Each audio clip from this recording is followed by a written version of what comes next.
तर राज्याचे सांस्कृतिक कार्यमंत्री आशिष शेलार यांनी ठाकरे बंधूंवर आणि खासदार संजय राऊतांवर टीकेची झोड उठवली आहे। तुम्ही मुंबईसाठी काय केलं असं सवाल शेलारांनी दोन्ही बंधूंना केलाय।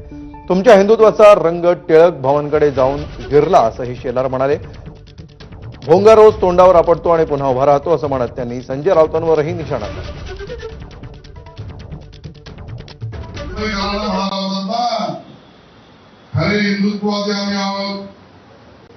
मुंबईत आवाज आमचा आहे, मुंबईकरांचे आम्हीच कैवारी आहोत। मग शिवाजी पार्क शिवतीर्थावर घोषणा केल्यानंतर ती घोषणा या राज ठाकरेंची आणि उद्धव ठाकरेंनी विचारायचंय कुठे मिळली?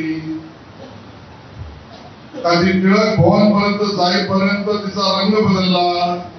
आज हा खडा समाज या पुस्तकाच्या रूपाने भोंगे मुक्त मुंबईच्या रूपाने आम्ही तुम्हाला विचारतोय, होय तुम्हाला उद्धवजी, तुम्हाला राज ठाकरे, तुम्हाला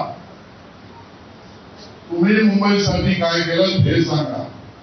पण यांना एक भोंगा सॉलिड फ्री आहे। आम्ही सकाळी 9 वाजले की याचा एक भोंगा, परंतु भोंगा असं आहे की ती बाहुली गिफ्ट म्हणून यायची, ती कुठूनही पाडली तरी हात घेतला तरी